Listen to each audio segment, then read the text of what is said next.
Gambling is huge. Why do you think the NBA and all of these organizations now are being involved with gambling? Money. Period. Huge. The more access you give players, the more trouble they're going to get in. The NBA is spiraling into chaos, and this scandal might be the biggest one yet. What began as rumors about shady bets has now blown up into FBI investigations, player arrests, and shocking mafia ties. Let's break down how deep this madness really goes. The NBA gambling scandal just exploded to a whole new level of madness. The FBI isn't holding back anymore. They're naming names, and it's not just a few players caught up in this storm. We're talking about the Bonanno, Gambino, Lucchese, and Genovese crime families. Yeah, the same mafia empires that once ruled New York streets with fear and power. Now their names are showing up in a case tied directly to professional basketball. The thought of these legendary mob families mixing with the NBA is straight up jaw-dropping. But as you now know, individuals such as Chauncey Billups, Damon Jones, and Terry Rozier were taken into custody today. Former, current NBA players and coaches.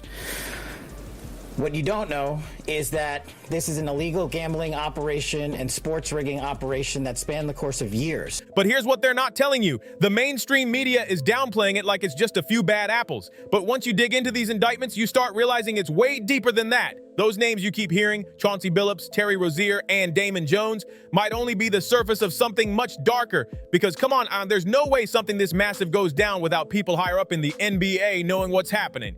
The same league that acts all shocked right now literally plasters gambling sponsors everywhere. Baseline logos, floor ads, TV spots, halftime segments, even on NBA League Pass. They built an empire off promoting gambling, and now they want to play innocent when players start doing the same thing? Please. Adam Silver is out here saying he's disturbed by the gambling scandal, but every NBA podcast you can name is sponsored by DraftKings or FanDuel. ESPN, the NBA's biggest media partner, literally has its own gambling app called ESPN Bet. They even dedicate full shows to promoting sports betting. And it doesn't stop there. It's not just the NBA, the NFL, MLB, and NHL are all in bed with betting companies too. So the real question isn't just who got caught, it's who didn't. Ever since the Supreme Court legalized sports betting across most of the U.S. in 2018, the NBA's been chasing that gambling money like crazy. They've signed deals with betting apps, covered every surface with gambling sponsors, and last year alone, sports betting companies dropped a mind-blowing $52.1 million on NBA ad space. Once that kind of money floods the game, it's only a matter of time before shady figures start circling. And that's exactly what's happening now. More than 30 people have been indicted, including both current and former NBA stars. According to the FBI, there are two separate indictments, one tied to illegal sports betting and another focused on underground rigged poker games. Current player Terry Rozier, Portland Trail Blazers head coach Chauncey Billups, and former player Damon Jones have all been arrested. The NBA confirmed that Rozier and Billups have been placed on unpaid leave, and the league says it's cooperating fully with investigators. But let's be real, this mess runs way deeper than they're letting on. Miami Heat guard Terry Rozier and Portland Trail Blazers head coach Chauncey Billups will not be paid while on leave of their absences from their teams. It's according to our Shams Charania, and he joins us now. Shams, can you explain the league's decision-making process here?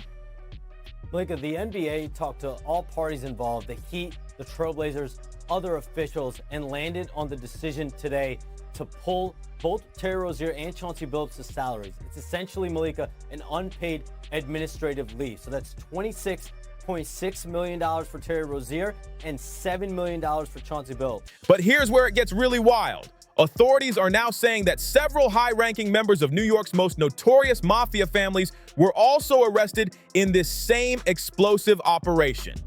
Yeah, actual members of those legendary crime syndicates were caught up right alongside NBA figures. According to officials, Terry Rozier allegedly went as far as faking an injury just to manipulate game outcomes, and it wasn't some solo move. He was reportedly working with others, feeding them inside info about players and teams so they could cash in on massive bets before the public even knew what was happening.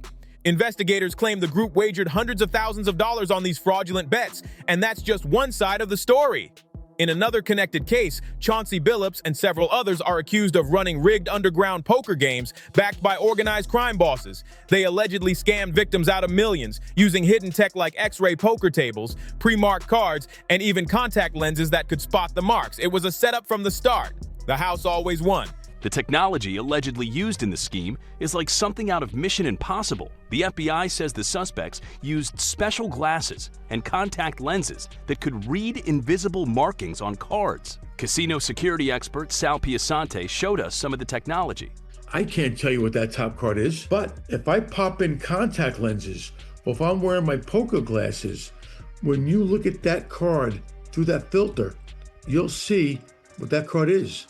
The FBI says the suspects also used card shufflers that were rigged and used what's described as an X-ray poker table that allowed them to see face-down cards through the felt on the table. They also allegedly used what's known as an analyzer. It looks like a cell phone, but when placed in front of a deck of cards, it uses a hidden camera to determine which player will win, no matter how well the deck is shuffled. This deck is marked invisibly on the side with a barcode. So when this deck gets shuffled and gets placed onto the table, this camera right now is scanning those cards, and it's going to tell you automatically who's going to win. The device correctly predicting the hand closest to the device will win.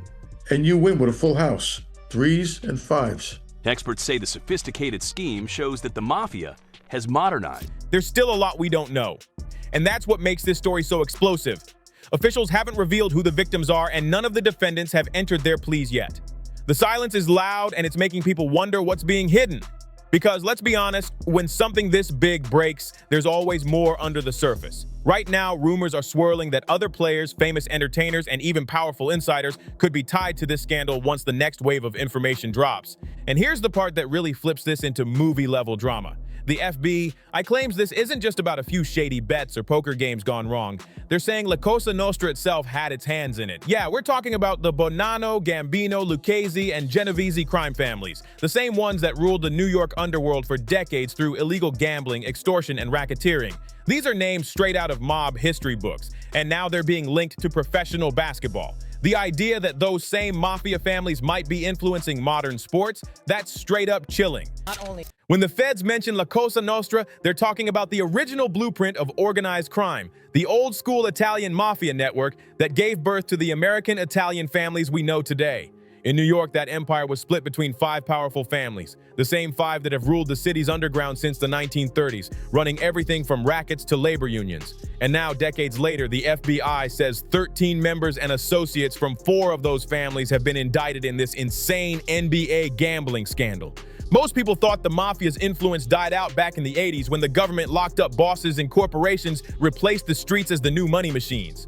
But this case proves the mob never really went away. They just evolved. If they're back in play now, it means their grip might still be way stronger than anyone wanted to admit. According to the indictment, the mob wasn't just betting. They were controlling the operation. They allegedly ran underground poker games stretching from New York to Miami, rigging outcomes and washing dirty money through businesses that look squeaky clean. And here's the wild twist. Investigators claim they used NBA players and coaches as face cards to make the games look legit. Because when a respected coach or a famous player sits at your table, everyone feels safe throwing down big cash. But those tables, they were never fair. The entire thing was rigged from top to bottom. And yet, there's still one part of this story the mainstream coverage keeps avoiding. They make it sound like the mob somehow infiltrated the NBA, but it's starting to look more like both sides might have teamed up. Sure, Billups, Rozier, and Jones are the faces of the scandal, but think about how massive the NBA really is. Billions in betting deals, corporate sponsors, and data sharing systems built to protect integrity. So how could the mob get this deep unless people at the top either looked away or were sitting closer to it than anyone dares to admit? Prosecutors say players leaked private info like lineups, injuries, and playing minutes, details no sportsbook should ever access in real time. And apparently names like LeBron James, Anthony Davis, and Damian Lillard got swept into those leaks too. The bets were placed through fake accounts, intermediaries, and offshore sites that hide suspicious activity. And when the results hit, the payouts were instant. Pulling off something this slick takes serious connections, both underground and corporate. Someone had to move the money, cover the tracks, and keep it invisible inside the very betting systems the NBA promotes. And honestly, that says it all. The NBA hasn't been just about basketball for years. It's about branding, sponsorships, and markets. Ticket prices keep rising, ratings keep falling, and even Adam Silver told fans to get used to watching highlights if they can't afford games. Huge amount of our content that people can essentially consume for free. I mean, this is very much a highlights-based sport. So, Instagram, TikTok, Twitter, you name it, any service, the New York Times for that matter, to the extent that your content is not behind a paid firewall. There's an enormous amount of content out there. YouTube, by another example, that is advertising based, that consumers can consume. And on top of all this, fans talk more about trades, contract drama, and social media beefs than the actual games. So it's really no shock that gambling slipped right in. You can't turn the league into a billboard for betting companies and then pretend to be surprised when people inside the game start treating it like part of the same hustle. Now, the FBI is calling this a case of organized crime. But fans online are saying the entire league feels like organized crime, just with cleaner suits and a top-tier PR team. Because look at what's happening. Billion-dollar franchises partnering with betting companies, politicians, and media outlets, all milking more money out of a game that once belonged to the fans. One fan on X summed it up perfectly, writing, "The NBA is very concerned about the multiple arrests made as a result of the FBI's sports gambling code, use code multiple arrest, for a 30% profit boost on a 3-leg parlay with DraftKings, the official gambling partner of the NBA." And another user said the NBA is involved in far more criminality than gambling and sports rigging. The NBA is also working with more criminal entities. In addition to mafia crime families, think rogue authorities, bad actor operators, and foreign intelligence agencies. This is just the tip of the iceberg. What do you think about this story? Does it change how you see the people involved, or do you think there's more to come? Could this be just the beginning of something even bigger? Because something this big doesn't happen by accident. Thanks so much for watching and hanging out with us today. Don't forget to like, share, and if you're new here, hit subscribe to stay locked in with Ball Stories for more behind-the-scenes drama and breaking updates. Catch you next time.